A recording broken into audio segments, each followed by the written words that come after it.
all I see.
No, I'm just thinking about songs we used to play all the time at the party.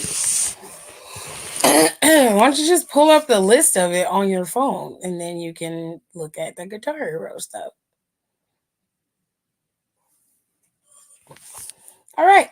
So yesterday I did not go live after NXT. I didn't feel like it. So I didn't even watch NXT yesterday. I went to bed and I decided to watch NXT in the morning, which was a good idea. I didn't have to sit through all the crap that I was forced to sit through. So that I would normally have to be forced to sit through. I didn't have to watch all of that. And I had got some info on what was on. So,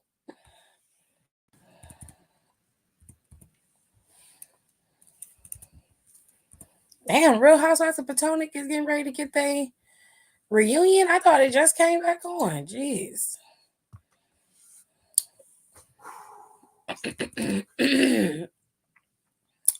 Anywho, we're going to talk about NXT first. Then we're going to talk about some news that has come across my desk, I guess you could say. And then, you know,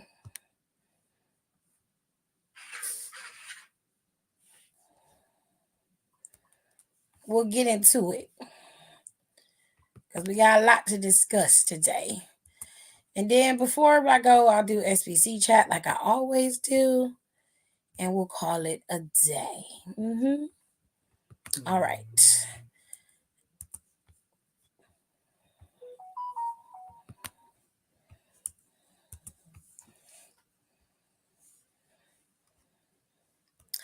So first, I gotta find the stuff for NXT so I can show y'all everything.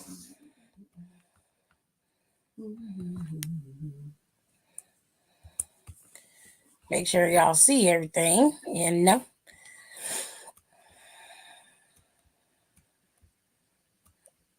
Hold on a second.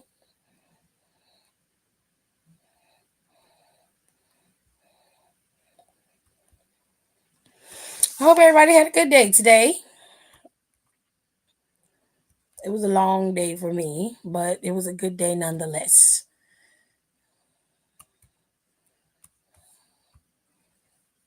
Next week is NXT's Roadblock. That's where we're going to get the setup for Stand and Deliver. Because I believe Stand and Deliver is what, like 2 weeks after that? So, yeah. It's a lot going on. All right, so let me see if I can get all of this stuff out the way.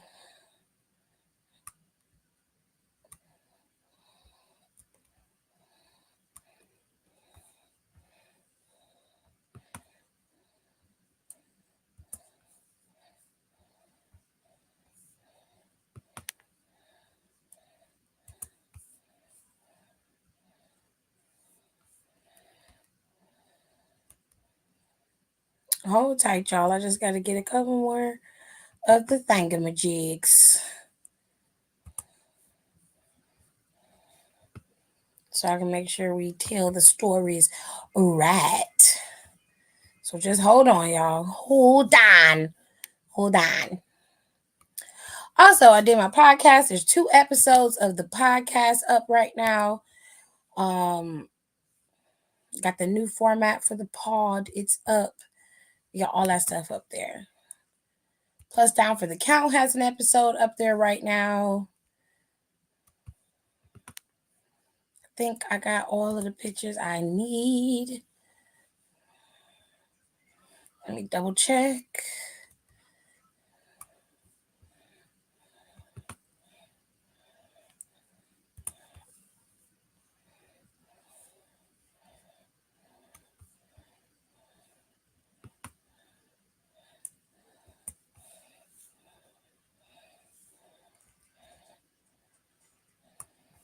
It was a lot on NXT this past Tuesday. They had a lot of matches going on. A lot was going on, Huns. It was a lot.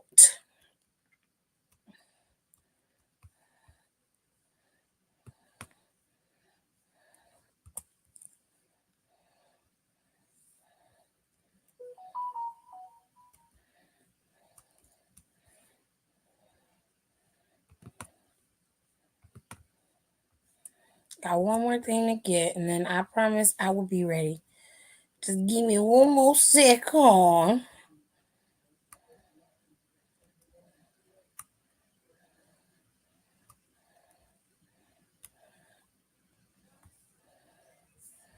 Okay.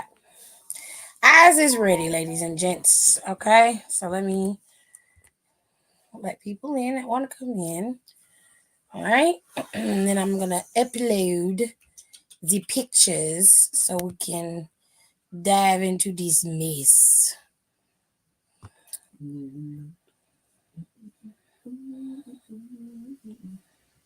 Okay.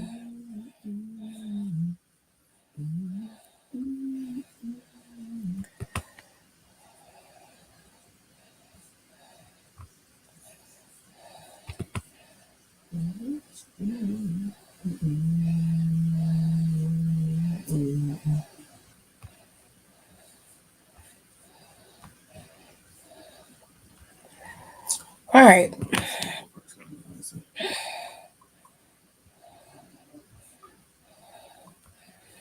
Want to get the pictures uploaded. I don't want to upload too many pictures, but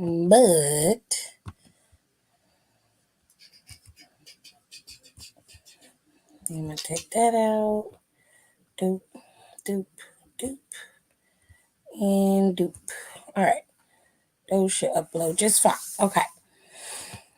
So, yesterday on NXT, we had a couple of matches going. So, my apologies for making y'all wait just a little bit longer. But, yeah, they will be, but that's not the point. I apologize because it's the right thing to do. So, I didn't watch a lot of the matches because I already knew how they were going to go. Okay. I did.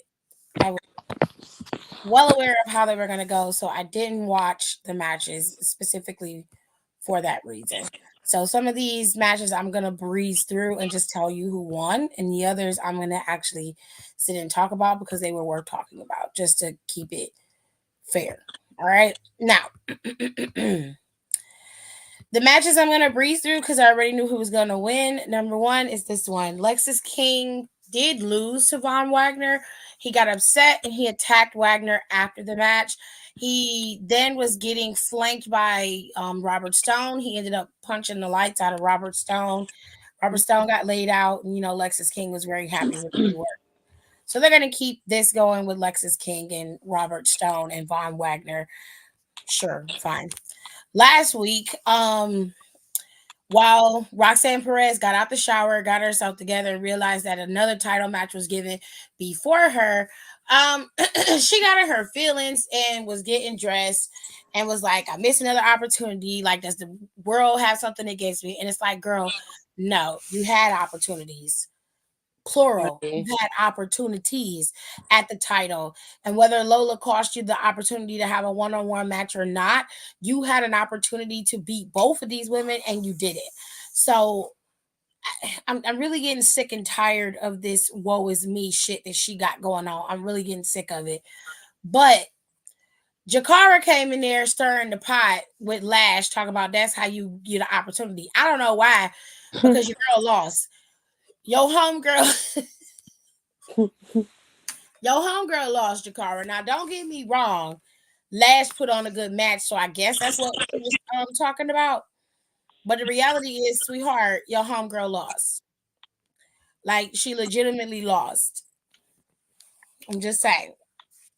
So Jakara was in there talking shit like you need to, take your opportunities when you get them and, utilize your opportunities to the best of your ability. And of course, Roxanne had another another bitch fit, like she was on White Chicks, and hit the girl in the face and they start fighting. So their match was set up from last week. She ended up getting in a match with Roxanne. She did okay against Roxanne. Roxanne beat her. I kind of figured that she would. And Booker T, of course, was all on Roxanne's side, extremely biased. Basically he was just like, oh, well, is she right about how she feel? And it's like, no, she's not. I could understand it better if Roxanne was completely being, sideswiped, like they never gave her an opportunity to do anything. But every time Roxanne don't get her way, she has to throw a fucking fit like a 2-year-old. No, babes. That don't wash with me. I don't like it. Your behavior is garbage. The way you operating is garbage. Is NXT the place for you to go and, do whatever you want to do? It depends. It depends, because when you was getting everything you wanted, everything was cool. You know what I'm saying? Nobody was having issues as long as you were getting everything that you wanted. But now that the opportunities are being given to other people, oh, it's a fucking problem. So dare they not add me to everything? Girl, no. You don't need to be in it. It's the point. Take your ass to Raw or SmackDown and be quiet somewhere. Because I promise you, you take your ass to there, you go to either one of the rosters, it's going to be even worse. The pickings are going to be very slim. Okay? They're going to be very slim. But do you, babes? Do you? The beginning of the show was Ilya calling off Carmelo. Carmelo wasn't having it. He was like, we ain't got nothing to talk about. If you ain't got no contract telling me that I get to wrestle you for that title, then you and I don't have nothing to discuss. You calling me out here does nothing. So until you get a contract and telling me that I get a title shot, then that's it. Then he had a whack ass security team come out there and was like, I need security. He had a whole line of security. I'll say this, his security was better than Paul Heyman's. I'll give him that.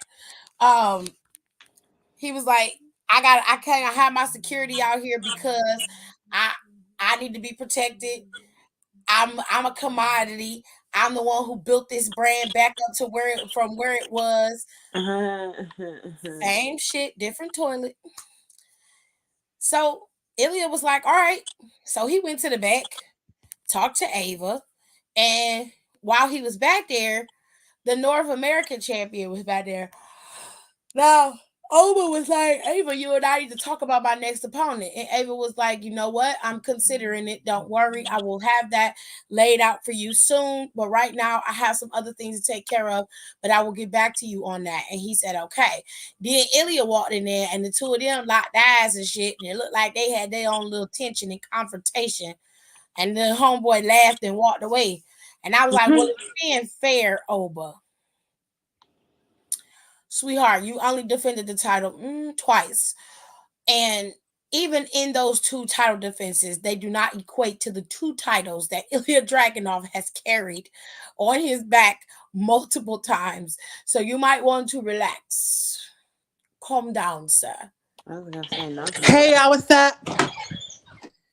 Oh my God. Okay. What is happening? I don't know. Donnie's doing Donnie. It's the best way to explain it. And because what is going on? Anyways, another predictable match. Kaylani Jordan and Kiana Games. Now, fuck ass Kiana came in there with that cat lady bitch she be rolling with.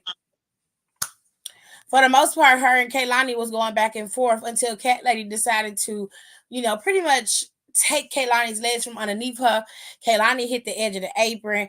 And then, of course, fuck ass Kiana was able to pick up the win. I don't know exactly what the fuck this supposed to mean, but fuck ass Kiana has been on the roll, and so has her weird ass, non-dressing ass friend that's with her. I don't really understand the reason behind targeting Kaylani when the champion is right there. Lyra is right there. Can somebody tell me what the fuck is going on? Because Lyra is right there. She's right there. Why are you going after Kaylani and taking out what's the other girl's name? The other girl starts with a B. I don't know. The other girl that liked to be real happy and jump, what's her name? Brentley or something like. Oh yeah, whatever the hell her name is, I don't know. She real bubbly and happy and skipping and shit, and her. You okay? Y'all going after all these other people, but the champion, she's right there, babes. She's Jesus. She's right in your face. Sorry, my mom called. I don't understand it. With that, I found that weird too. I'm like, Kiana was literally, y'all just dubbed this woman the number one spot. Next. So why is it that she's starting back at the bottom, taking bitches out? That's your When have we gotten Kiana versus Lyra? No. I'm confused. I ain't seen it. I don't understand it. So fuck ass Kiana stupid, and so is her dumb ass cat lady friend. Both of them stupid. I don't like it. It's dumb. It's I don't dumb. like the dynamic either. It doesn't do nothing for Kiana. It don't do nothing for her homegirl either. It's like y'all put up a list of people that y'all have to go after when the champion is right fucking there. And then She's right there. It's like you take them out, and then what? What you gonna do? You have Because a by whole then, somebody else gonna be champ. You already beat her. What is the point? Survivor again, was it Rox? It was Blair. Blair won. We ain't seen Blair since then. Shit. Well, she good, because she get on my nerves. I don't like her either. Her and her flappy kick pads. I'm tired of her too. She boring. It ain't even. Who, Blair? She's not interesting to watch, and all of her matches are shitty. Who? Blair. Oh, I wouldn't say shitty. Yeah, they are. I like a few of her matches, but she is boring. One like match of hers that you liked. Anyway, so I didn't say I was a fan. I don't really care. I said I enjoyed the matches when I saw them. And anyways, I be high half the time, so that don't even count. Okay. He's not gonna stop doing that. You know I be high as fuck, so please. Sir, you can remember the matches you like of Liv's. I don't. I promise you I can't. Darn. They come in flashes. Like the main match that sticks in my head for Liv is that 3-on-3 when she had to fight You can Rhea. remember at least one. You can't remember none for Blair. I'm telling you, Dave, even if you go back and watch her matches. So no, Blair versus Roxanne. What was that? Was that Stand and Deliver? That wasn't a good match either. I don't care what anyone says. No. I liked it. No, it was sloppy. Oh, well, I don't know about you. I know about you now, but I liked it. That's about the only one I really like. No. Where the fuck is her bag? Talking about packing her bag. I'm not giving her no space because she ain't like no next in line girl that need time to develop. Blair is an established. No, Blair has it. Blair is there, and she's just boring as fuck. No, I get that too, because it's like you holding a lot of people back because you said they don't have character, but you're gonna boost Blair because she can wrestle, but she has no character. That's what I'm talking about. Because you could have gave Kiana that spot, and I don't even like her. I forgot what fucking show or what movie it was, But the teacher was like, "What is your motif?" It was like, "What? Your motif? What's your point? Why are you doing it? What are you doing and why are you doing it?" I feel like that's what a lot of people lack. What are you doing and why are you doing it? Well, Blair just came in. I'm taking this bitch out because I can. Because I yep, can go ahead, wrestle. girl. Okay, cool. You can wrestle. But so can she. So when she come back and beat your ass, then what? And then fuck ass Nikita ass can't stay healthy long enough to keep a rivalry going. I'm like, Child, her damn, ass back bitch. down. I said, girl, please. Them She knees died again. wobbly. Goodness. She finally learned how to Golly. walk in her body, though. I give her that. I guess if you say so. Now, Jada Parker was in Ava's office while Gigi was trying to talk to Ava about where she was Oh, gonna go God damn next and what it. she gonna be doing. Now, Gigi hadn't been seen on TV in a couple weeks, whereas Jada Parker has been seen in multiple weeks and at the previous pay-per-view. So Jada's had some traction getting into obviously into NXT. But the two girls got into it because Gigi established that she had a Oh, meeting with shit. Ava, and then Jada was just in her office. She ain't give her no respect to at least wait outside and knock on the door. The bitch just walked in her shit. So Yeah, I'm in here. Jada Jace basically was like, I just want to, she said, I don't mean no disrespect. I just wanted to come in and talk to you about where my next match is because I went over on Rizzo Clean, which fair enough, she did. And she was a more recent person on TV. So I would entertain the idea of what she wants to do next and where she would want to go. But to be fair, Gigi was talking to Ava outside her office, which gave her a little bit more of an edge over Jada. And Jada was just like, Gigi was like, well, I'm here first, so you're going to have to wait in the back, and the line starts behind me. She was like, bitch, I don't wait in no lines. I'm like, oh, they finna fight. Okay, girl. Bitch, what line? Right. So Gigi was like, oh, are you ready to buck? She like, your new little newbie want to get a little attitude. So they going back and forth. Ava was like, no, we're not doing this in my fucking office. Okay, not today. Now, you two want to have this type of conversation. You can do that in the ring today, which we have time for today. You will be out there wrestling today. Okay. And then I'll discuss what we can do with you guys' career later. So, of course, Jada was real happy about that because they had a match. Now, while they was in the locker room, fucking Ariana, Lord have mercy. Ariana was back there and she got to talking and she's like, we shouldn't be fighting. We should be coming together. And this was around the time that the announcement of the Kabuki Warriors going up against Tatum and Lyra came about. Because Lyra made a promise to Tatum that if she stayed in the back, that she would have a surprise for her after when she had her match with Shotzi, which turned into another match with Lash. So like Tatum never came out there during the match with Lash, nor did she come out there with Shotzi. So she kept her promise. So because she kept her promise, Lyra surprised her with this match to go up against the Kabuki Warriors at Roadblock next week. Now, they did that. They was interrupted by Ridge Holland, which I'll get to that in a second. All right. In the back, while they was standing there looking at the monitor, they were watching something. I don't know what they was watching, but they was talking about it. And of course, all of the girls, well, some of the girls are back there. And Jada Parker was like, y'all must be crazy. She said, there are a lot of things that I would do. But she said, I know damn well you're going to get your ass whooped by the Kabuki Warriors next week.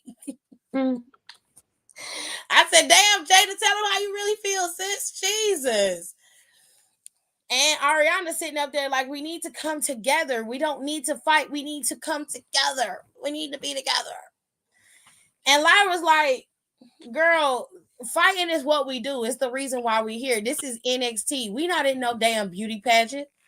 So Jada goes, I'd rather be fighting for a championship any day than to be worried about some damn crown. I said, well, sis got a point. I mean, she right. That's why y'all there. To be champions. Okay. Ariana there, I Oh, guess. damn. I Jesus. guess she did so that they could come together because once they had this match, Gigi and Jada was going back and forth. It was a good match between the two of them. Gigi was clean in her match, and so was Jada. The opening came in when fucking Ariana came in there and got on the damn apron and was telling the girls to stop fighting. And I'm like, girl, they in the middle of a match. She literally came out there Stop. with Stop. her white No. boots on, talking about some stop it. You have to stop. And they're in the middle of a match. They need to give her a microphone for shit like I that. said, this child's retarded. This baby retarded. I don't think she all the way here. She got to be living on another plane. My Cause thing even her daddy didn't do is, no shit like this. I don't understand it. I was like, ooh. Ooh. And then she got on the apron and Gigi punched her in the face. That was the opening for Jada. Jada was able to do her move and got the win. She cost Gigi Dolan the match. And then she stood there next to the girl, still telling her, we have to come together. We have to come together.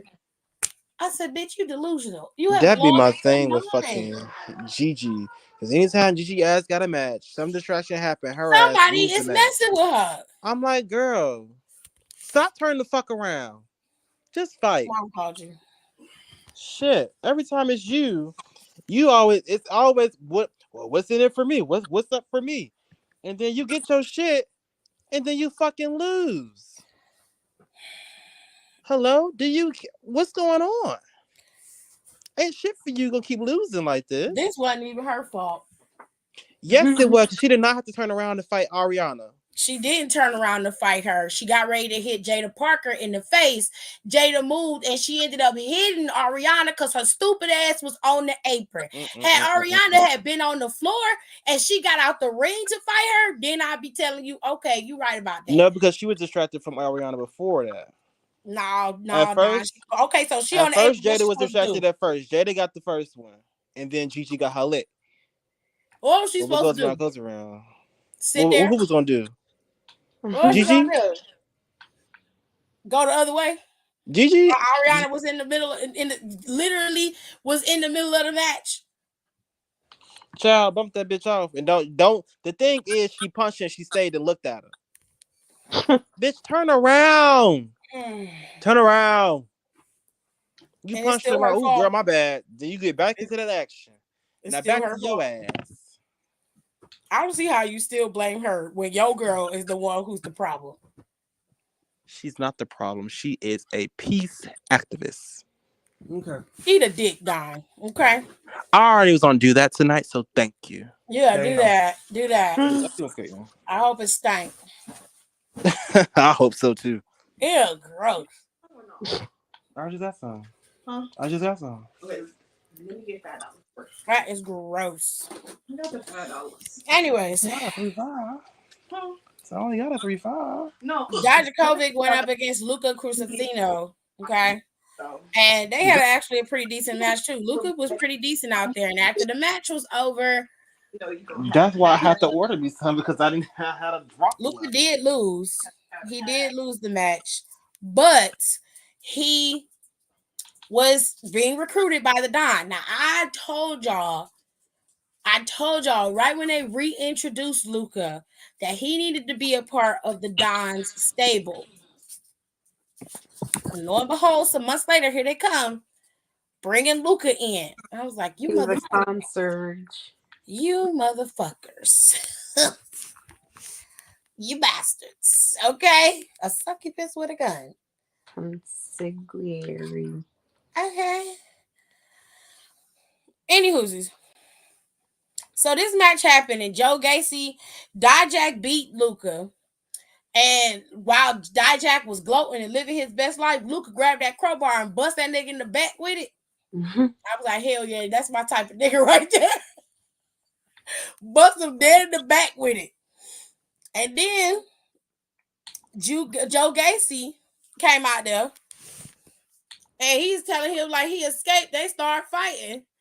Ava is tired. Okay. Ava said, I done had enough of you motherfuckers. And every time y'all come out here, y'all ruining matches. You backstage acting a fool. I can't take it no more. She done set it up so they got an asylum match at Roadblock next Tuesday. Okay.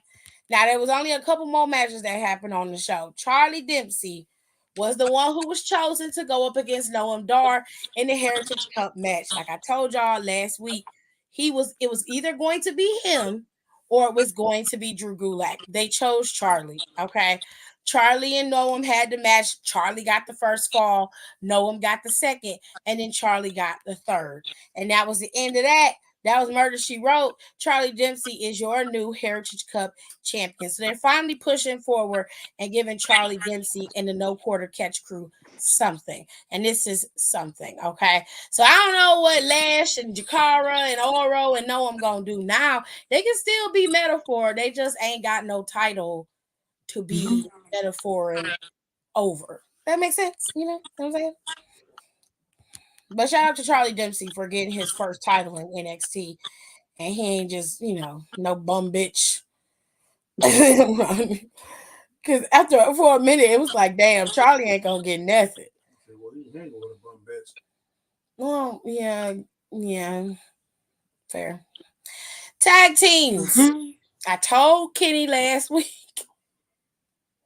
I told her yesterday that Idris and Malik was going to lose this damn match. And they did. I told you. They don't give Idris and Malik no traction. And you talking about bringing in a team like the Good Brothers, one of the greatest tag teams of our generation, into the NXT world. And they always do this. Everybody that they bring in there that are tag teams, they always go up against Idris and Malik. And Idris and Malik always lose. Every freaking time. And I'm like, now Sean, look. I know sometimes your eyes are a little fucked up, but you can tell the difference.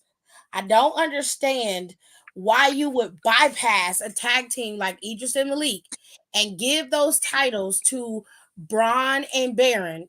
Being fair, I don't have no issues with Baron Corbin personally, but look at the facts. Look at what we're looking at. Idris and Malik been there. They've been grinding, doing their job, and you don't reward them with anything other than to give them matches where they know they're going to consistently lose. Now, I'm one for you, doing your job and working your way to the top and gaining opportunities, but how many times are they going to have to keep their heads down and just wait? How long is that going to be? When you had ample opportunity, they are a legit tag team, been a tag team for a while. You bypass them for the family. I said, okay, storyline wise, it makes sense. And then you go for Baron and Braun?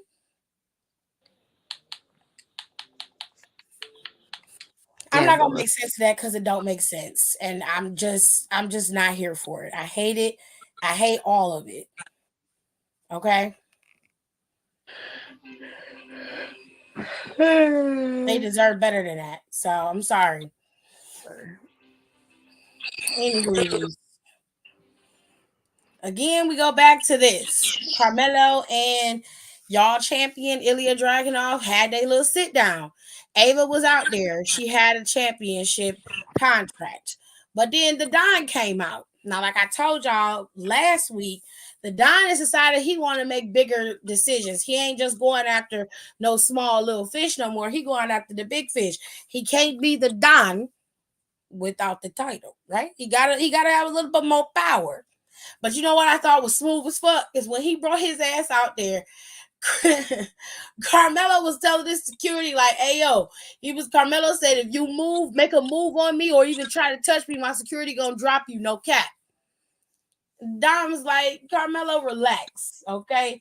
He said, you might be him and he might be the champ, but I'm the Don, and I got a certain amount of power that none of you can command. And that nigga snapped his fingers. That security dropped off the ring and left. I was like,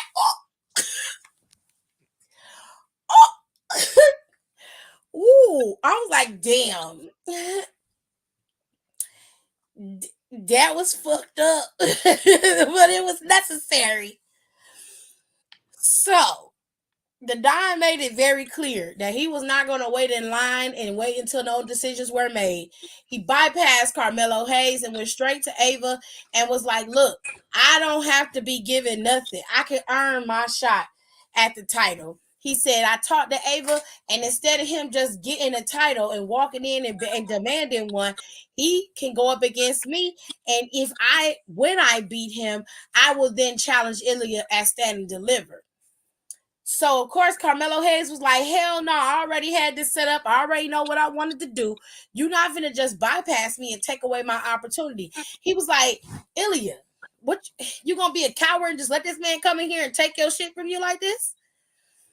Now, before all that, the Don made a very good appeal to Ilya Dragunov. He said, Ilya, you a man of integrity. You a bit dramatic in some instances, which fair he is. And he was like, you're being a drama king, but I can respect that. At the end of the day, he said, I'm not asking for anything. I'm only requiring an opportunity. Carmelo Hayes has been champion before. I haven't. So now I need to earn a right to be able to challenge you and make it to Stand and Deliver. And I believe that I can do that. All you got to do is say the word. Ava has the contract right in there. All I need for you to say is yes. And then I just need Carmelo's signature. So Carmelo tried to appeal to Ava. And Ava was like, yes, I'm going to let this happen. I think that this is fair, which to her credit, I think is fair too. So of course, Ilya agreed. And then Carmelo started popping off, talking about how Ilya is a coward and he don't want to face him and he just want to try to make it harder for him to get his opportunity. But it don't matter how many obstacles he put in his way, he's gonna be champ again. So he then insults the Don. The Don comes around. Both Ilya and Don get up. Don draws back, hits Ilya in the face. Ilya's laid out, and Carmelo puts the Don through the table. He grabs the contract from Ava, signs it, and throws it on top of what's the fuck is his name? Tony, and then throws the title on top of Ilya Dragunov and walks away. Now, in my mind, this is not going to go as clean as he believes. I think that Trick Williams is coming back next week, and Trick Williams is definitely either going to cost Carmelo Hayes this opportunity, because I think the Don is the one that Ilya is going to face off against at Stand and Deliver, 100%. But I also think that they need to have that battle between Trick and Carmelo, and it shouldn't involve a title. It needs to just be between the two of them. So they needed a way to pull Ilya out of that feud between the two of them and focus solely on Trick and Carmelo. And I think they found that out. Hold on, y'all. I'll be right back. Still don't know my words, still stressing perfection. Let you all in my mental, got me looking too desperate. Damn, you ain't desired.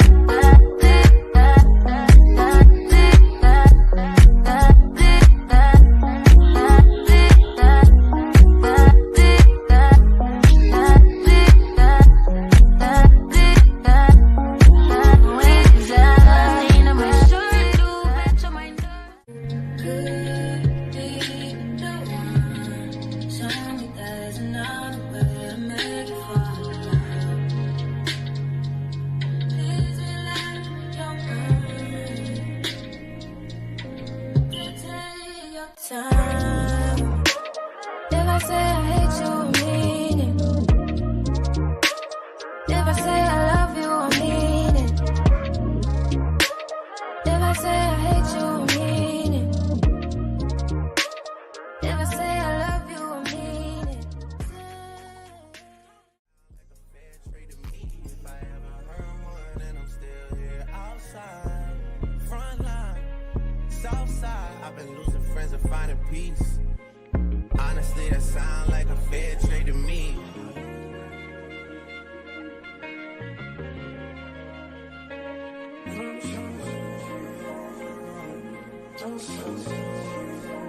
Rolling 80 wheels in the city. Riding on you. Gotta roll over to you, gotta give and release. Spread your legs downtown, so I'm going out to eat. Hit the raw sounds when I rock up in your sleep. I'ma roll on the forever, let her roll on me. Split this one down the middle. claps.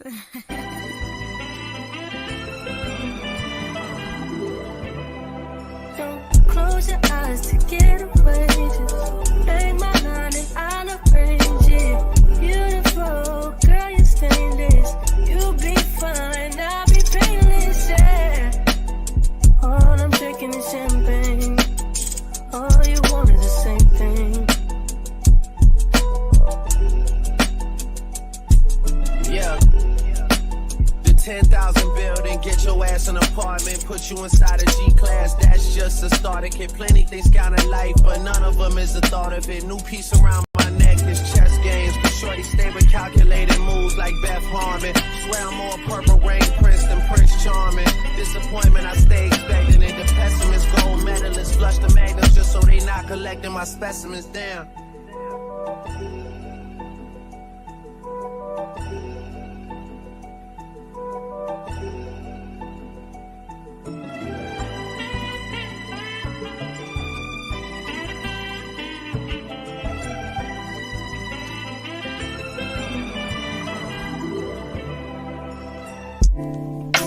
Claps.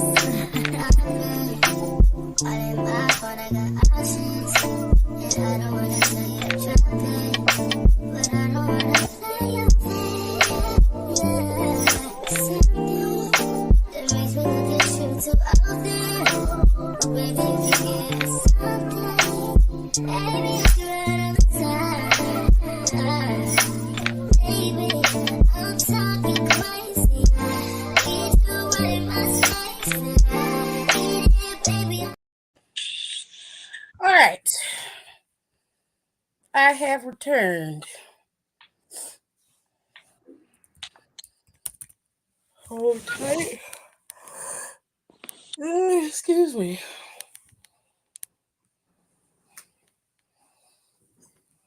What, babe? What's wrong with you? No.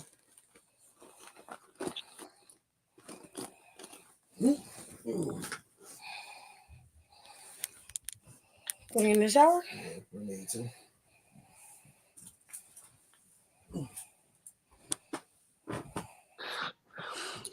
All right.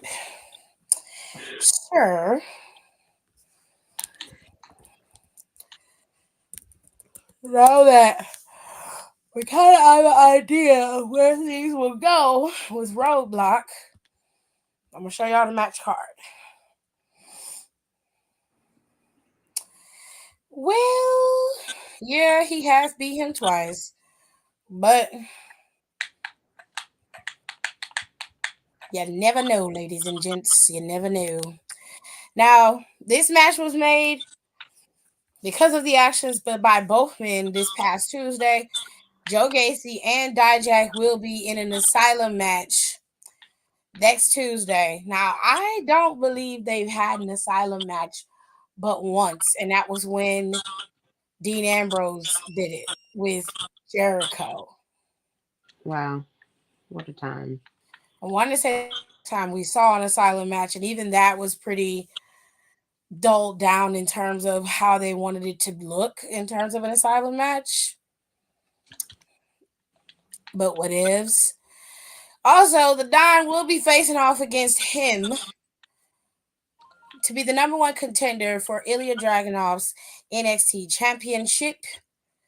And the Kabuki Warriors will be defending their tag team titles against Lyra Valkyria and Tatum Paxley this coming Tuesday at Roadblock. And the tag team titles will be on the line for the men as well. They will be defending their NXT Tag Team Championships against Chase U. Okay? That'd be So crazy if Chase U won. For now, that is the lineup for Roadblock. I suspect that going into Roadblock, there probably will be another match set up for Roadblock.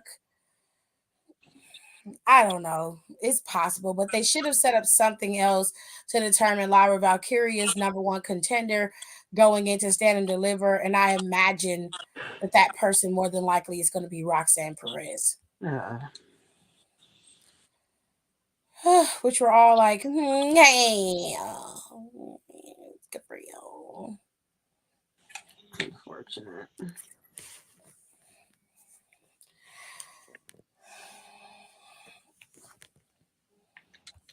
Hold tight, y'all. All I'm saying.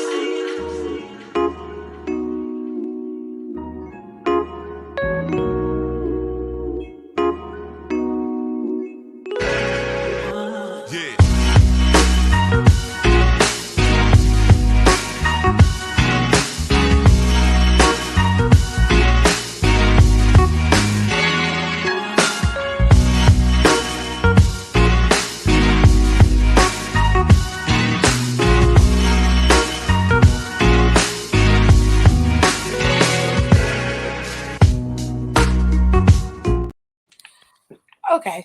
My mom called and had to answer that. Any whoosies. Going into news. So today, unfortunately, a former WWE superstar and wrestler by the name of Michael Virgil Jones passed away today. At least we learned that he passed away today. If you don't know who Virgil is, let me show you guys. There you go. So this is Virgil. He was a bodyguard and valet of sorts to Ted DiBiase. yeah, to Ted DiBiase, the $1 Million Man. So that's what he's most known for in the E and what most people know him for. But he had a pretty extensive career as a wrestler, period. So rest in peace to Virgil. But there is some more information. I forgot to tell y'all one more thing about NXT, and I meant to talk about Sean Spears. Sean Spears has reared his head back in NXT. And if you don't know who Sean Spears is, that is Ty Dillinger, the perfect 10. Okay. So he was in WWE at one point. He was brought up to the main roster. He had a little small feud going, and then all of a sudden he didn't have any more traction, was reduced to like a comedy styled act, and then he was gone. He decided to show up in AEW, which he had a small stint in AEW, very similar to what he had going. You know, he was a little darker in AEW. The chair was a big thing for him, and then there was nothing. He wasn't on TV. He wasn't on Rampage. He wasn't on Collision. He wasn't anywhere. We didn't see him for months. And then all of a sudden, some cryptic messages pop up in NXT. And everybody, including myself, we all thought it was Dallas or anybody. Nobody had any idea of who this person was or who it could be. And Sean Spears was the last name that anybody was thinking of in terms of him being the one. Now, these cryptic messages have been showing up on TV for weeks. And it came to a head this past Tuesday after Lyra and Tatum were so rudely interrupted by Ridge Holland. Ridge Holland came out to, basically grandstand to the NXT audience and to the WWE universe about who he is as a person and how the actions of the man that they saw, he was pushed to that limit. And it was just an unnecessary explanation of why he did what he did to one of the members of Gallus. Now, Sean Spears, the light goes out, the message comes across the screens, and all of a sudden there's a figure in the ring, and Ridge Holland is turned towards the entrance, and that's Sean Spears hits him in the back with the chair. And then it is revealed that it is Sean Spears. It was a very ominous reveal. Now, after that was over, they caught Sean Spears in the parking lot. And he basically explained that he did what he did because Ridge Holland wasn't telling the truth. He isn't being truthful about who he is. And until he does that, then it's going to be a lot of pain he suffers. And I said, oh, okay. So, hello, Tirza.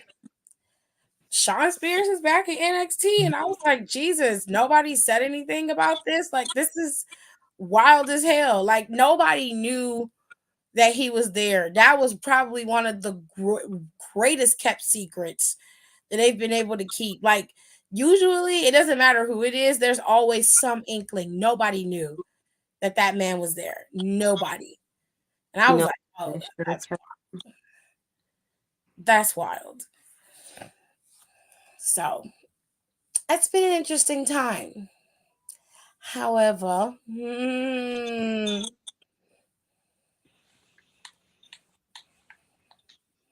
we've got better news. Tamatonga. Yes. So, So Tamatonga. crazy to me because he would always say he's never gone to the E. He always said that. Always. Who convinced him? I don't know. It had to be Triple H. I got the sweetest compliment at work today. Oh, dish. Do tell. I had to just get my hair done Friday or Saturday. So, according to the dirt sheets, ladies and gentlemen, this beautiful man is going to be on our WWE screens. I'm screaming right now. Literally. Now, Tamatonga announced his New Japan exit a while back, and he just had his last match as God in New Japan and had a great send off, from what I understand. Now, for whatever reason, WWE has had their eye on Tamatonga for quite some time. And this was before even, Vince's disgrace and everything else. Tamatonga has been a commodity for WWE for a minute. But Tama's the one who has always turned them down. In fact, he made it very clear for a while that he would never go to the E because he just wasn't a fan of the way that they did scripted wrestling, and he preferred to have his freedom. But now that things have changed over in WWE, and of course, things have changed in the wrestling landscape, period, I guess clearer heads have prevailed and minds have been changed. According to this article, it says WWE has had their eye on Tamatonga for a long time. Now his time is finally coming to work with the biggest pro wrestling company in the world after taking over New Japan Wrestling for so many years. Now, this rumor started with Dave Meltzer. And of course, F4W Online confirmed, as well as Dave Meltzer, that Tamatonga is on his way to WWE, and this will mark a huge step in his pro wrestling journey. Interesting. AJ Styles Tamatonga. What happened? I was like, AJ Styles probably said, "Hey, buddy, come on over." Right. Tamatonga expressed a desire to prioritize family time over spending extended periods of time away from home on wrestling tours, much like his father did. Despite negotiations with WWE last year, following the expiration of his New Japan contract, Tonga ultimately chose to extend his stay in Japan for another year. Now, it says Fightful Select is also reporting that and appears to confirm that it appears that WWE landed this big free agent. The report simply backed up Meltzer's report to say that Tonga is WWE bound. Now, if you've never heard of Tonga before, Tonga is the nephew and adopted son of professional wrestler Haku, partnered with his cousin and adoptive brother Tonga Loa to create the tag team Gorillas of Destiny. Their collaboration lasted until Tonga departed New Japan Wrestling in 2024. He played a pivotal role as a founding member of Bullet Club and remained one of the stable's longest serving members until 2022. Tonga is named after his father Haku, who initially competed under the name Tama Tonga before adopting the monikers King Tonga, Haku, and Mang.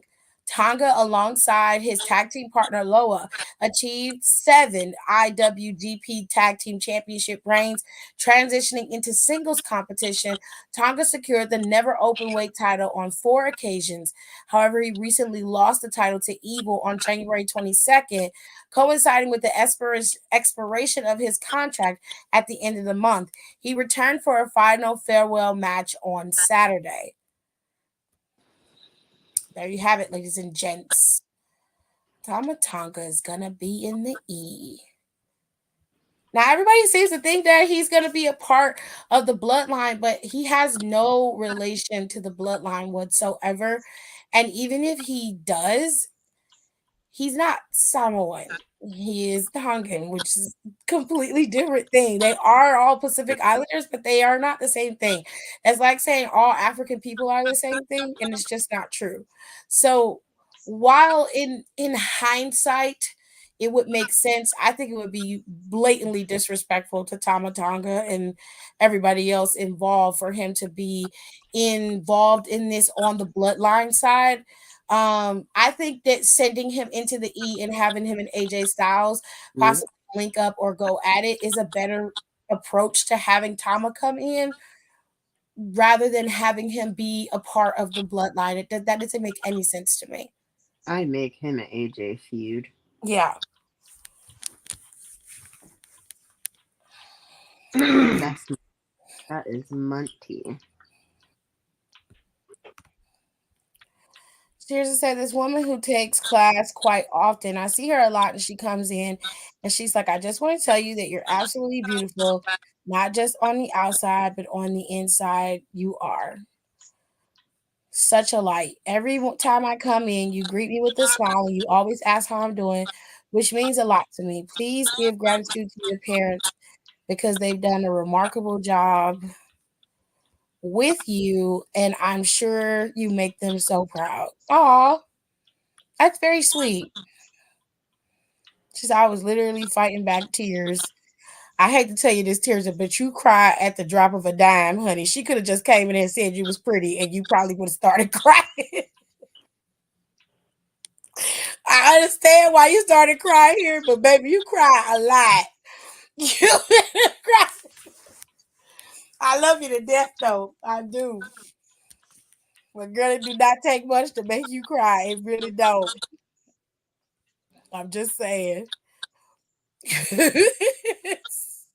It's the truth is. I'm just saying. Not the truth is. It is.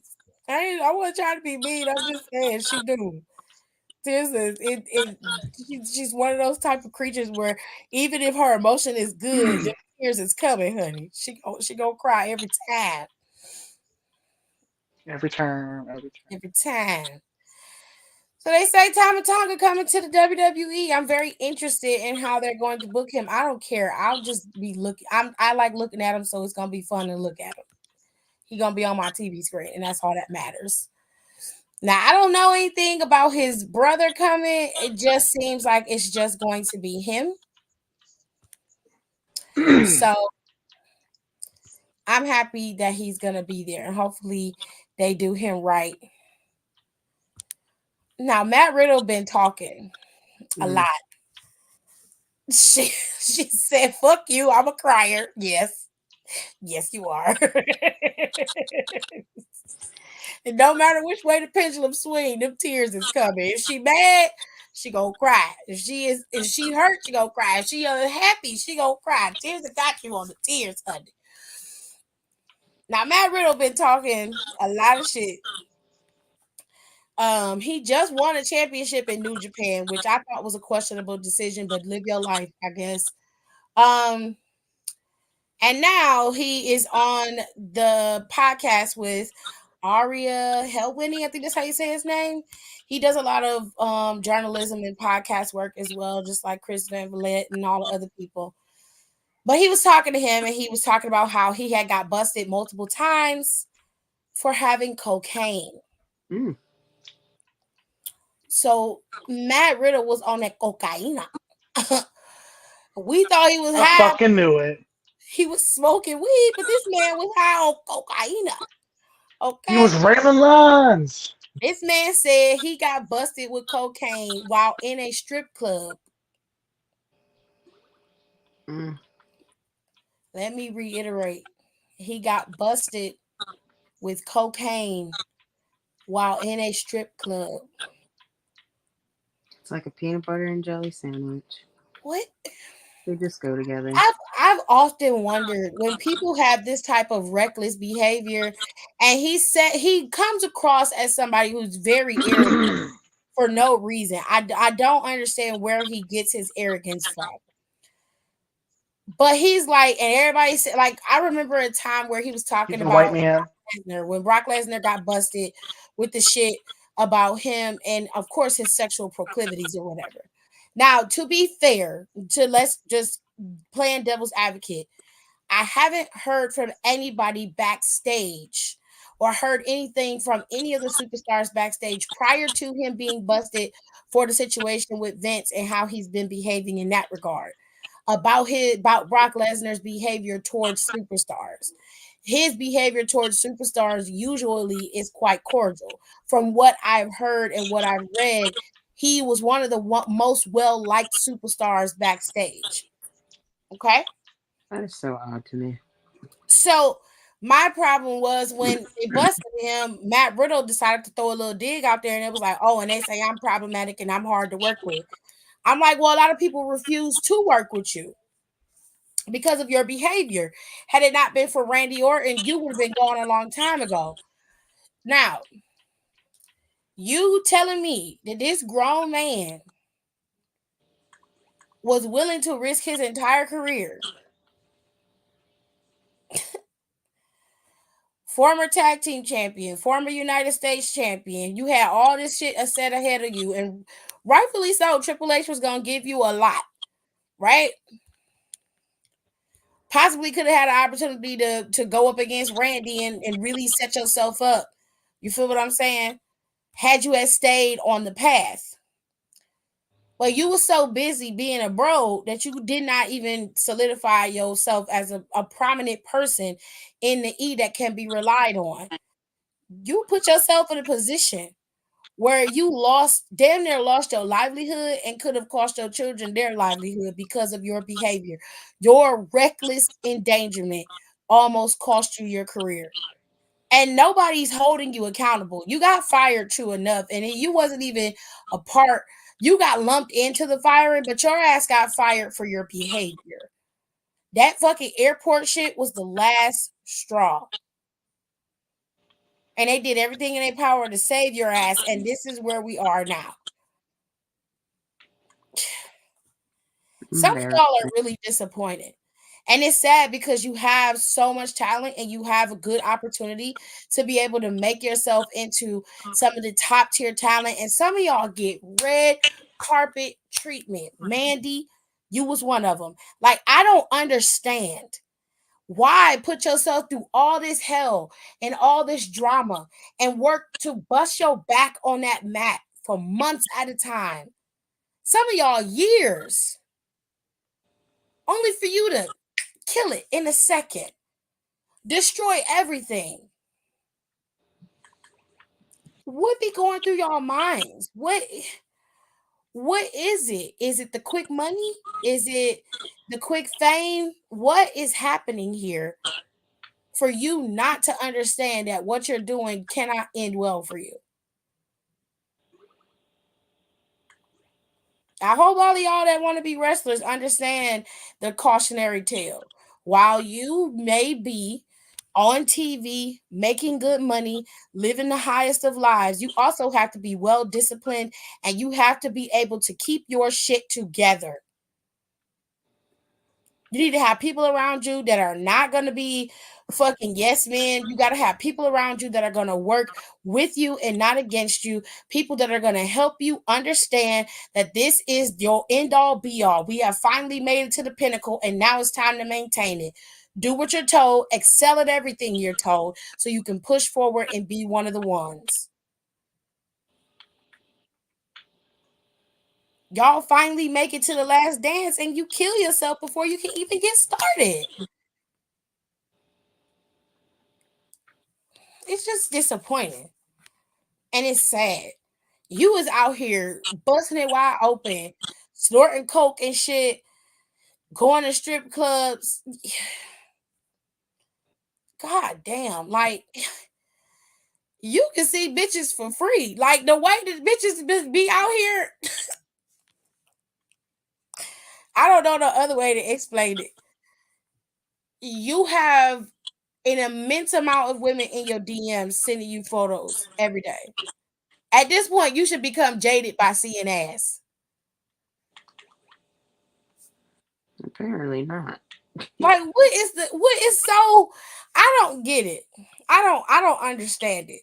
Maybe somebody can help me understand because I'm confused. If you are in a position where you are widely popular, you are somebody of prominence, I don't understand why you feel the need to do those types of things. Because that shit comes to you every day. Wasted potential. I mean, I feel bad. I feel bad not for you. I feel bad for what you could have been and where you could have gone. And I feel bad for the time and money that was wasted on you. That's what I feel bad about. Because that money and time could have went to somebody else who actually wanted the opportunity. Because it just seemed like some of y'all feel real entitled. And I don't understand where that entitlement comes from. I'm very confused. And he's one of them. Him, Matt Striker, he's another one, was talking mad shit while Matt Riddle was in MLW, was over there like, oh, he's a top tier talent. He doesn't need to do any of those things. Matt Riddle's amazing. He never hurt anybody. Hurt his career. Sir, no one asked you any of that shit. Why is you popping for this man like you just got done sucking his dick a few days ago? I don't understand. Like, what's wrong with you? Get the cum off your lips before you start talking shit. God. So fucking gross. It's just weird. I don't understand it. I don't.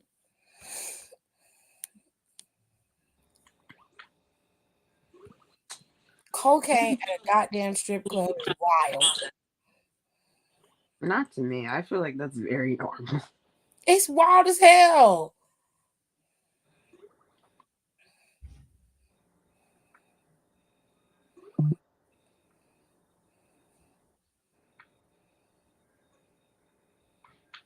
Damn it.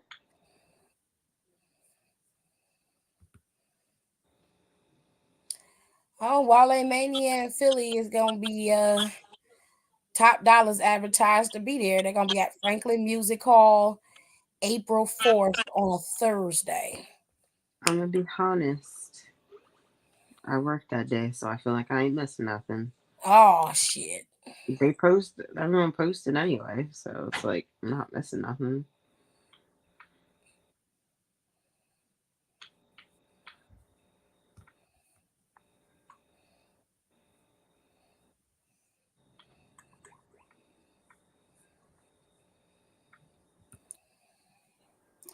Who hotter than Top Dollar? Not nada.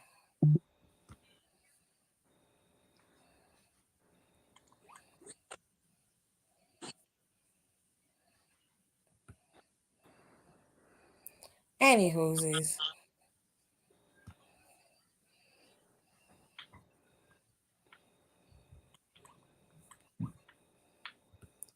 Jesus.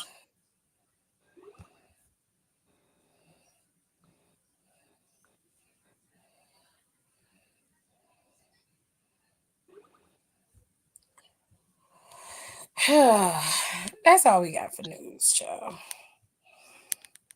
This is all we got. But they dragged his ass and he backtracked like a motherfucker. Stryker tried to blame it on kayfabe and that he's a heel color commentator and apologized. No, he's not. He meant every word he said. That was going too far, even for a heel color commentator. Even Corey don't do that type of fucking dick sucking. Even Corey don't do that. And I'm sorry, but Apologist. Corey's not that great as a lead commentator. They might want to switch that out and make way do it. That's embarrassing. Corey's not doing a good job as lead commentator on SmackDown. I'm just saying. I feel like Who Wade Barrett even would be a much better lead commentator. Because he's just not. who He's not. even I don't know. I don't think he's moving the show along like he's supposed to. And But when I be listening to it when I can, I be like, what is going on here? Who looked at him and said, "Yeah, he's the lead"? Triple H did. When he's been following Cole's lead for ages. And then they put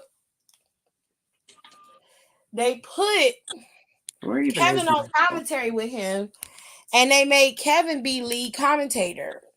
And I was just like, Owens? no. Patrick? Yeah, when Kevin was there. And I was like, I don't think that was a good idea. Kevin Patrick hadn't had a chance to really get his feet wet.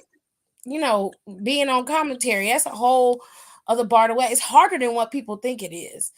I'd It's like difficult. to see Michael Cole commentate. Well, they just let Pat, bounce off of Michael, and he ain't really got to do much work. I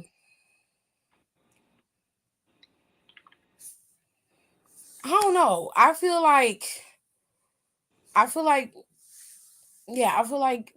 there's something going on at that table, and it's not good, if it makes sense. I don't know if they need to get another person over there that can actually do it. Like, if CM Punk can't wrestle for the next couple of months, put his ass on commentary for a little while. Because on commentary is funny. Right? Like, CM Punk could not. CM Punk is a lot of things, but one thing for sure that he is entertaining when you give him a microphone. And you put him on commentary, I think it'd be hilarious, but he's just not. He's not good. He's not good at leading the show. And I feel like Wade would do a better job of that. And I understand that they needed to have like a color commentator, and they need to have somebody who is obviously a counterbalance to that. And Corey just he's not good at it. He's not terrible, but he's no Michael Cole. Kobe with the shits. Okay. He don't have to be Michael Cole. He just needs to be good. And he's not. I don't expect him to be Michael Cole. Nobody's going to be Michael Cole. Michael Cole's the voice of the E. So I don't expect that. I expect him to be able to lead the show, and he doesn't do that. And it just seems like Wade Barrett is doing it from his seat. And it's just like, well, just make Wade Barrett the lead commentator. Why you got... Unless it pay more, and Corey was like, I can do it, which he know that he can't. I say just let Wade do it. Wade is a better commentator. He knows how to move the show along. You can be a color commentator and still be lead. Michael did it for years.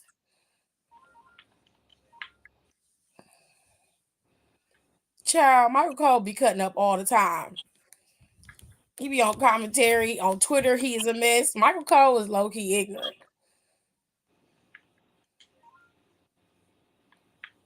If that's the case, then Corey need help. All the help. Wade Barrett is very good. I'll never take that from Wade. I think he's absolutely amazing. But are you talking about CM Punk? Oh, yeah, at the Las Vegas press conference. But that's what I'm talking about. Because he's not afraid to say some avant-garde shit, and you'll be sitting there like, what the fuck did he just say? I'm like, yo, that's wild. That's a wild shit to say, bro.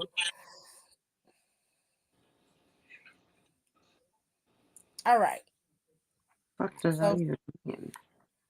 Friday, they gonna have The Rock show up Friday. They supposed to be in Arizona on Friday, and the tickets have already sold out. They didn't even get to announce it on TV that the man was gonna be there, and they sold out.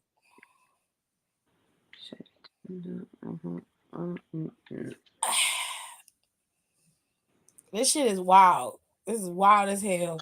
They done sold out. And Cody Rhodes is supposed to pop up on SmackDown on Friday. And The Rock's supposed to be there. So nobody I don't know, but he need to get his lick back. It's been weeks. And you let that man slap you in your face, you better do something. You know what that reminds me of? Remember back when like Cody started and Randy slapped him in the face? Oh yeah, I remember that shit. That's petty as hell. That's a That nice. was when they was doing their legacy shit. Like that.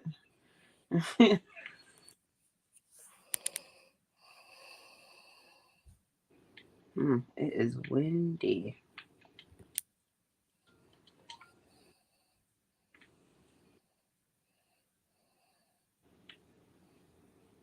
Did anyone finish the 50 part TikTok? I did not.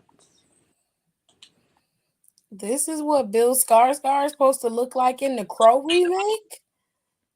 Please send it to me or upload it so I can see it. Because what?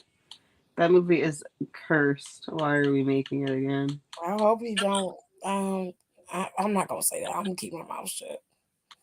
Yeah, don't get canceled, bro. All right.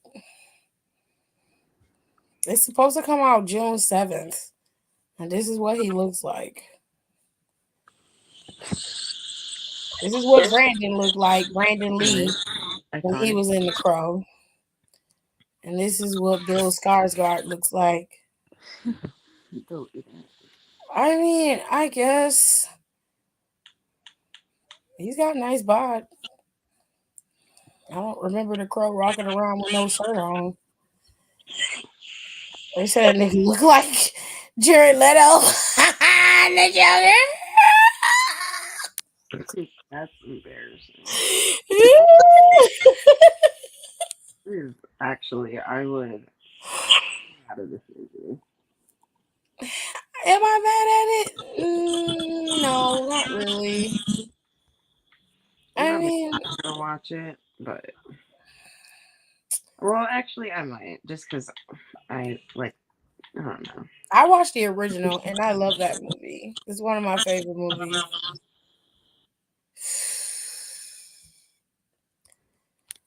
I don't know. I wish it must be done. They must not have no issues. It's done. So it's being released on June 7th. So obviously they got the movie done without a hitch. So that's cool. I guess. I still need to see the Bob Marley movie.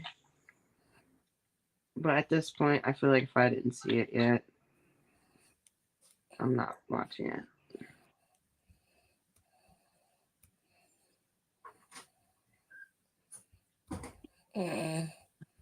I got wet clothes in the dryer. No, I don't.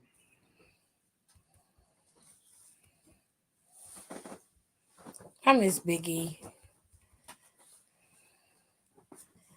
Biggie came out for Xavier and Kofi's match in a towel. That's why I sent you. Wow. Why? Why did he do that?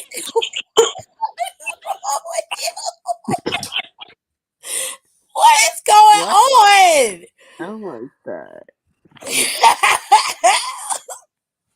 So messy. She said that movie scares me. It's not a scary movie, honestly. If I can watch it, you can watch it because I'm a chicken. I don't like horror movies at all. It's not a horror movie though. You don't like it's more like a supernatural thriller, like a revenge thriller type of movie. I think if you can watch Supernatural, you can watch The Crow. I actually liked it. I liked it a lot. It was one of my favorite movies.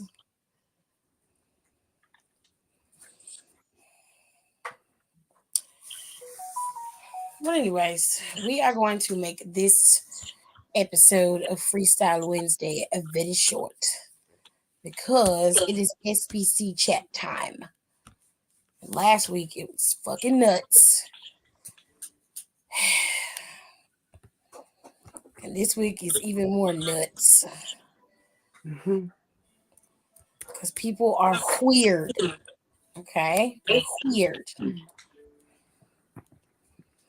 I don't know what Donnie doing, but he said he was going to get some peen, so rude. Anyway,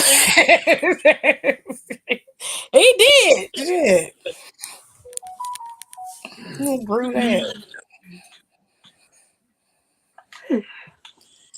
All right. It's time for the SBC chat, ladies and gents. We are going to make this short and sweet. I promise. Question number 1. After I got married, the first lady invited me to join the women's workshop, a small circle of 30-ish female church members who share tips to keep their relationship spicy. Oh, God. They laughed when I brought my Bible to the sensual sermon meetup. We watched softcore corn. We made love to each other so we could know how to make love to our husbands. What? That sounds so ass backwards. Ew. I was licking and tripping with other members. Sweet lips, soft fingers, and thick tongues were everywhere as we drank wine and found G spots. I enjoyed myself a lot. I confessed to the first lady that I no longer desired my husband or any man, and I was promptly kicked out of the group. First lady, our sensual sermons are to complement marriage, not replace it. Seek help. Pray that your husband still wants a sinner like you. Bitch. The She's fuck, talking about finding G spots. They need to find Jesus. the fuck is you talking about? Are you serious? Get this cult out of my face. The other members shunned me at church. I'm so broken. Leaving my church after an experience like this is hard, especially since I still desire to be with the women in the group. I live in Birmingham, Alabama, and I'm not ready to live out loud as a lesbian. What to do? Girl, you was turned out. And then they left you high and dry. What to do? You out their asses. Tell everybody. Facts. Well, she kind of. Oh, well, I guess she say she can't. Guess she can't snitch. All she gotta do is tell them I was blinded by that, and I let the devil use me. And then I come in there and I have a secret camera on my glasses and film all you hoes being whores. And then during Sunday service, I play the damn tape. I put it right in there and walk my happy ass up out of there and expose all you bitches. I tear this whole damn church down. Everybody. First of all, I wouldn't have went. As soon as I seen bitches licking each other, I'm out. No, then who the hell has a damn meeting called the sensual sermons? You should have thought something was wrong right there. I don't have no issues with you being who you are. Be who you are for your pride. Do all of that. Do all of that. But don't try to hide it and cover it up with some bullshit. Okay? Be who you are. Email the pastor on a burner. Email him for what? Because he probably having sensual sermons with the men. Oh, wow. Yeah. Far. Yeah, he probably having a lot of sensual sermons. You got an upgraded logo. I know. Go ahead with y'all stupid ass movies. I would narc on him. I'm telling. But you gotta be crafty. You gotta get you a nice little pinhole camera on your glasses, and then just go to the preacher's wife and just be like, I messed up, and I let my sinful nature get the best of me. And just bide your time and say you want to be with your husband, you love your husband, pretend to love and dove on him, all that kind of shit. Do all of that. We got work your way back in there. Then once you get back in there, you bring your Bible to the meeting again. You say, I know what we did last time, but I'm trying to be right with God. And then when they start getting down, you film all that shit. Break all y'all cells. Oh, I'm working on all you hoes. And then live stream that shit to the internet. That way they can't say you altered the tape. Because you seen titties and everything swinging. All y'all long ass titties and everything just all out there for everybody to see. Narc on all them bitches. The fuck is going on? Right out the gate. The first one. Jesus.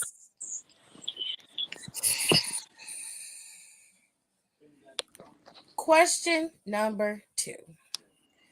I take my girl to work every day. My girl's boss has been hitting on me. She promised me a lunchtime quickie. I wanted oral sex too. We got a hotel room, and when I undressed, she nearly jumped across the room in horror. I expected that reaction. I developed a patch of black moles on my inner thighs surrounding my pee. That's disgusting. The moles look like a cluster of raisins. I call the moles my little ladybugs. What? I am. Oh. Women don't want to put their faces anywhere near it. I try to educate them by telling them that my moles are not contagious, I don't think. But no one wants to hear it. My girl has never given me oral, and I can't find a clean sex worker who would try to please me. And my girl's boss said, Janice fucks on you with all that on. She's nasty. You need to see a doctor. She got dressed and left. I think she'll tell others about what happened, and it may get back to Janice. What to do? Nigga, first of all, go get the moles removed. You can get Jesus. He calls them ladybugs. Jesus Christ. Where do they get these people from? Sir, you can remove them. If they're skin tags or whatever the case may be, they can be removed. All you have to do is go to the store and buy it. They have it. It's like they have it in oil form. They have it so you can freeze it off and then just pluck it off. You can always go to a dermatologist and get the moles removed. It's all kind of ways to do stuff.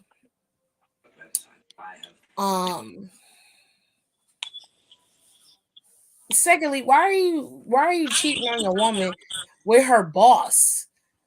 Like now her boss got information on her that she's gonna use. You done made this real complicated and real nasty. For no reason. And like now her boss think that she nasty because she messing with you. You wrong. You wrong. You want to know what to do? You need to tell Janice you almost slept with her boss. You need to tell her that. I'm not Night of the Demons.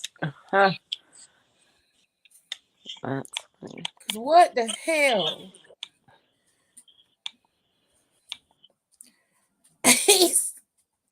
They said absolutely not. Tears of shock. He said he had little ladybugs around his genitals, child. What? Yo, they got MXC on Tubi. She's stoked. Question number that. 3. Jesse dated me fast and hard. We met on Facebook. I have 2 teen girls, ages 13 and 17. My teens' fathers are not involved. Fathers, meaning plural. Okay. So I never thought another man would want to settle down with me. After 3 months, Jesse proposed and I said yes. That's a red fucking flag. Mm-hmm. He proposed after 3 months for what? I know. 3 months. He moved in and from day one, he ignored me. He's all about my daughters. Oh, no. No. Get that predator out of here. No. He's driving them to school, taking them out to eat afterwards, never brings food home for me. I threatened to kick him out, and my girls turned on me. I love your girls because they are a product of you. I want to be their father figure. They deserve that. It didn't sit right with me. I reached out to his ex, a single mother with a 14-year-old, and I asked her if he's a good man. She replied, he's so good that I had no idea anything was wrong with him until I caught him servicing himself over a picture of my sleeping child. Oh my God. Where is Steve Wilkos, Olivia Benson? Where She are said, I did not take the picture of her. It was on his phone. She claimed that she reported it, but Jesse moved out the next day and nothing happened. He doesn't have a criminal record, so I wonder, did that really happen? Part of me wants him out of my house. Another part of me doesn't want to miss out on my last chance at love. Girl, what? Do you understand what you have done? You have brought a fucking pedophile into your home. and you are questioning whether it's real.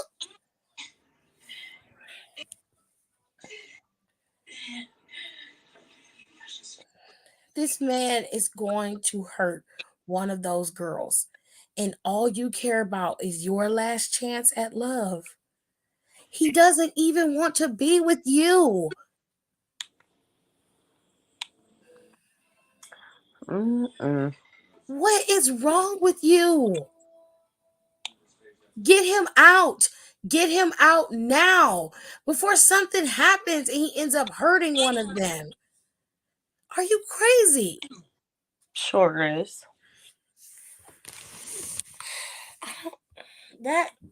That's scary.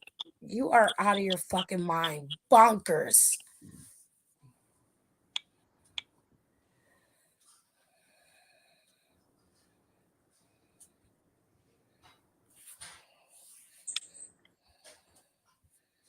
Jesus Christ. Casper Van Dien. Jeez. Question number 4. There's nothing else to say to that other one. That's just wild. 2 years ago, I got a natural looking BBL. For months, I was sponsored by a Hispanic married pro athlete.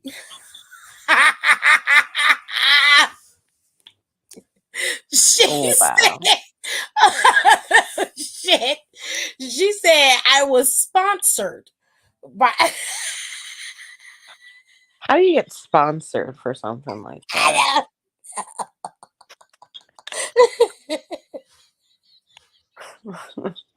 I don't need to read anything else after that.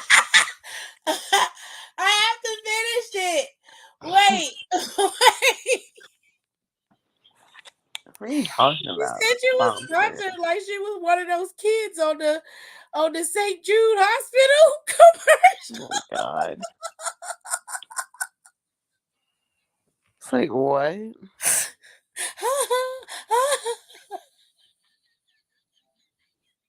For a BVL? Oh my god. Oh my god. Okay. He needs to get sponsored to a She therapist. said for months I was sponsored by a Hispanic married pro athlete.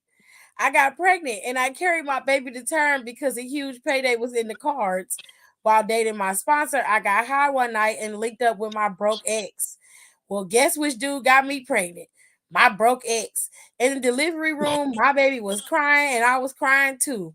I don't look good anymore, and having this perfect, perky, round ass with a wide, flabby stomach just looks stupid.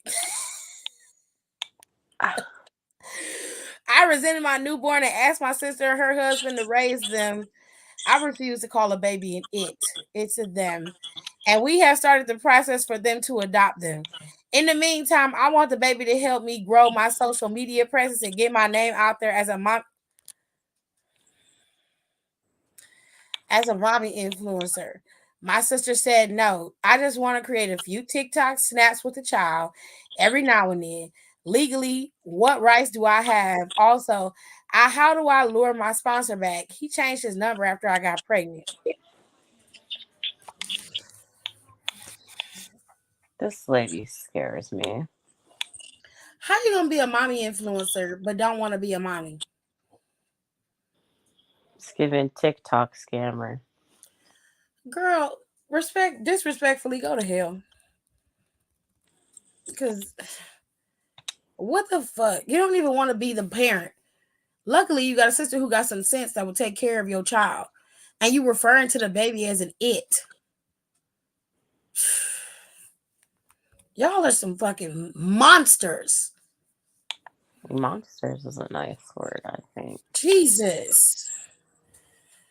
Question number 5. I confronted my son's basketball coach about why my son is always on the bench. He's not good enough to win, and he doesn't hustle. I offered to give him some cat in exchange for more playtime for my son. He's decent looking, and I'm tired of my husband anyway.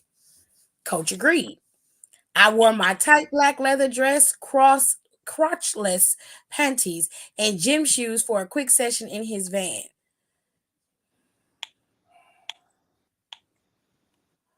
Oh my God. What? Coach rolled down his window but wouldn't open the car door. Miss Jackson, I'm not unzipping for that. Go work out. You look like a marshmallow wrapped in duct tape. Go home and give that to your old man. Coach peeled off and left me on the curb. I was crushed. I've been calling Coach to arrange another meetup, but he blocks me. Meanwhile, my son is on the bench even more. At this point, I don't care about my son. I just want Coach. How do I change his mind? Girl, this nigga literally said, he told But like, her, go work out. You look like a marshmallow wrapped in duct tape. that is rude. Can y'all picture what that looked like? Mm-hmm. No, because that is crazy. I'm gonna Google it. I hope they don't have a picture of it because that is crazy. Oh, it's the third thing up there. How do Okay. oh my god. Do you know you would have to cut the duct tape in half?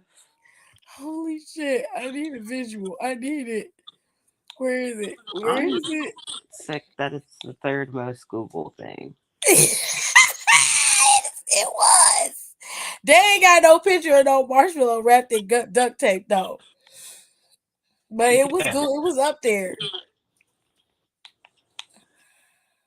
That is crazy the things people come up with, like That's wild. the analogies.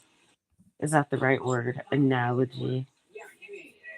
Yeah. Description. That's Who called wild. Junkies? Is that a good movie? He told her she looked like a marshmallow wrapped in duct tape. Boondock Saints. Girl, and then your son got benched even more because of you and your busted can of biscuits body. Now you trying to build yourself back up because coach don't want you.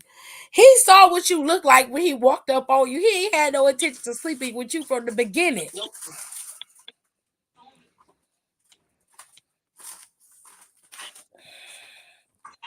That's crazy.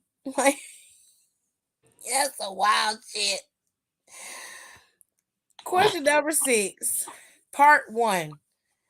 I spent the weekend with Lala in Oregon. I was there on business and I returned home determined to divorce my wife, Tiff. Bitch, fuck you. Shit.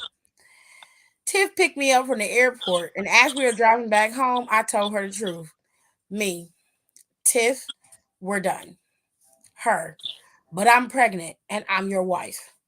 Me, you lost me a long time ago. I don't love you anymore, and we need to be adults and handle it. Her, but I love a Cadillac SUV and a red light crashed into us, flipping our car 2 times. Tiff lost the baby and was in a coma. The fuck? Oh my God, you're a piece of shit. I was banged up too. I visited Tiff in her hospital room and whispered, I want a divorce. The baby is gone. This is our clean break. I asked the nurse if Tiff heard me. The nurse frowned and said she would be sure to tell her when she woke up. I took my suitcase and I booked my flight to Oregon and to Lala. I took an Uber straight to her house because I wanted to tell her in person that I left my wife and I chose her. I rang the doorbell and another man answered. Eggplant uncovered and swinging. In the background, Lala was wearing a towel looking pissed. The man said, Trick, she's busy, and slammed the door. Not Trick. I stayed in Oregon for a few more days, following Lala as she brought multiple men to her home. You was left your wife for a hoe. Wow.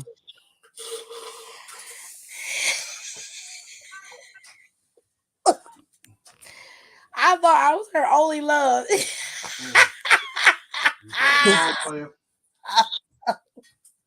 You thought wrong.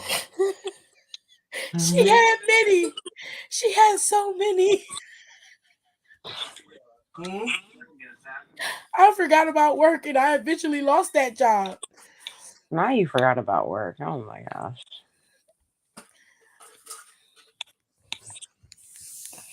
That's still coming up, so you gotta wait a minute. I tried to book a flight, but my credit card that I shared with my wife was canceled. My mom sent money and I made it home. Tiff had awakened from her coma, but she was still hospitalized. Her sister was at the house handling Tiff's business. Divorce papers were on the table. I hesitated, but her sister threw my words back at me. Clean break, remember? I know that's I right. signed the divorce papers. I grabbed a few things and returned to my mom's house. I can't believe I'm 34 and starting all over with nothing.